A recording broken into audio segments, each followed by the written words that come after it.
Have you ever wondered how we as human beings want fundamentally the same thing?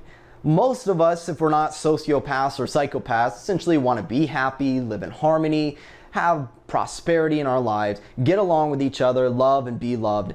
And yet, if you look around, on any YouTube video that's posted or on social media or a lot of stuff that's going on in society, have you seen how much fighting and conflict there is? So much disagreement, even though most people essentially want the same thing at the highest level, to have a society of peace and prosperity for all. So in this video, I'm going to explain to you one of the reasons why there's so much conflict, not only among society, among groups of individuals, but even within ourselves. Because have you ever felt like a part of you wanted one thing and a part of you wanted something else? Right? We have inner conflict, can't even resolve that. Now, how do we expect to resolve the conflict in the world? My name's Derek Depker. I'm author of the book Break Through Your BS. One of the things I share in that book is the difference between 2VL thinking and 4VL thinking. This type of thinking leads to either conflict or harmony, depending on how we use it. So to explain this concept and so you can get it and actually experience it for yourself, let's look at how conflict arises, one of the main reasons. And I'll start with something that's actually a non-controversial question. Before we get into anything controversial, let's start with something basic. And that's if I ask you a question that's objective and I go, do you need to breathe to live? What do you think? So do you need to breathe to live? It's a simple question, right? So you have your answer.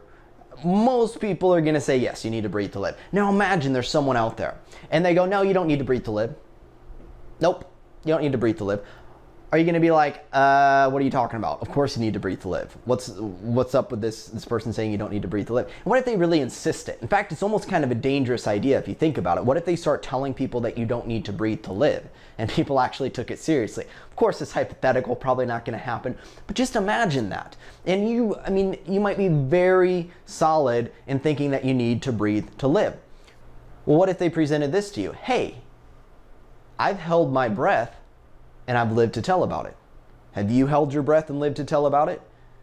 If the answer is yes, then doesn't that mean you don't need to breathe to live? You see, you need to breathe to live and you don't need to breathe to live are actually two true statements. Both of those statements are true from a certain perspective. You could also say both those statements are untrue from another perspective. So let's look at this. What is the statement, you don't need to breathe to live? How is that true? Well, it's true in what we might call the short term.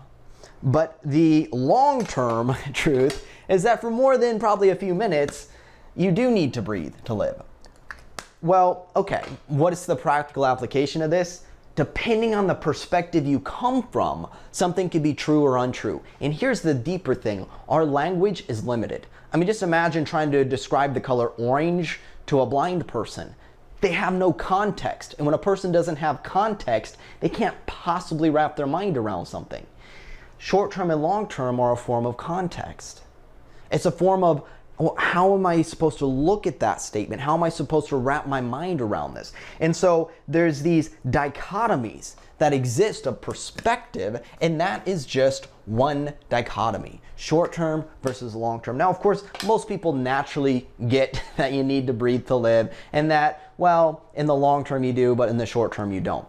But can you imagine if we can take something that's basically objective like that? You could have two people literally butting heads, arguing against each other, saying you need to breathe to live. No, you don't need to breathe to live. What are you, an idiot? How do you not get where I'm coming from? And both of them are actually right.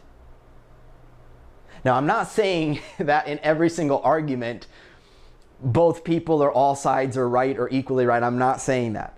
What I am saying is that depending on the perspective you come from, something that can seem impossible can actually be true, and you can have two completely contradictory statements both be true and both be, well, in a sense, not true. So I talked about 2VL and 4VL. 2-value logic, 4-value logic. 2-value logic says something's true or false. You need to breathe to live is true or false. It's one or the other. You don't, like, is 1 + 1 = 2, or like that's true or it's false. It's a very linear way of thinking, binary thinking, and of course, in life, there is a place for that. However, in the greater scheme of life, really things work on a much more dynamic, complex level that 4VL is more appropriate for, which is that something could be true, could be false, it could be neither true or false, or both true and false.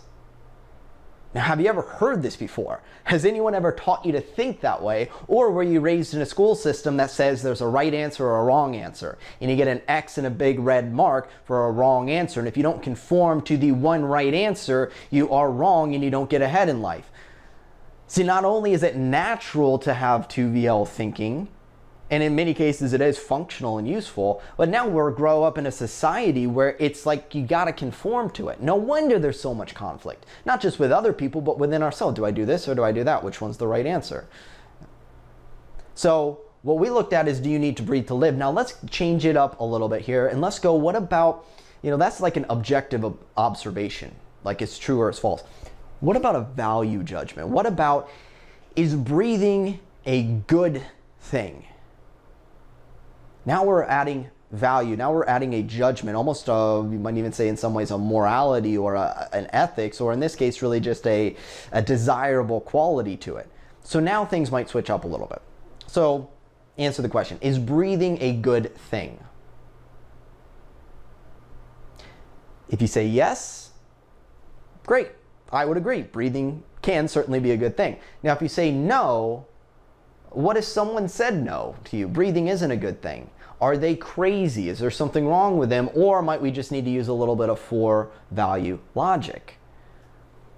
See, how could breathing not be a good thing? Let me ask you this. If your head's underwater, assuming you don't have a snorkel or scuba gear, you're diving underwater, do you want to take a breath in that moment? Would it be a wise thing to breathe in that moment? Or would breathing in that instance cause your lungs to fill up with water and you choke, and maybe if you're lucky someone pulls you out and gives you CPR, or you might actually die?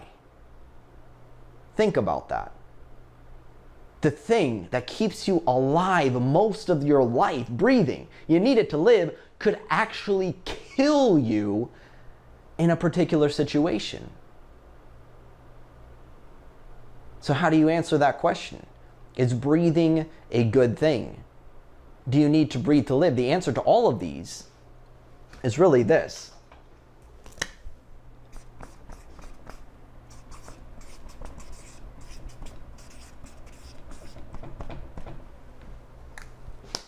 It depends. It depends. What's the situation you're in? What's the context? Because if you're talking about being underwater, not a good idea. If you're talking about most day-to-day life, it could be a good idea. So depending on the context, where you're at, who you are, what the timing of something is, all of these things, when I do coaching for people, on accomplishing their dreams, on accomplishing their goals, one of the things I'm very conscious of is that what could be a great idea for one person, what might have been a great idea for you even yesterday, might not be the best thing for you to do today. Or what worked for someone else in their business might not be right for you in your business. Or it might be right for you 6 months from now. Or it might have been right 6 months ago, but not right. There's so much more to consider. So what are the common perspectives that people take that can get them stuck? So I'm going to go ahead and get some of these written up here.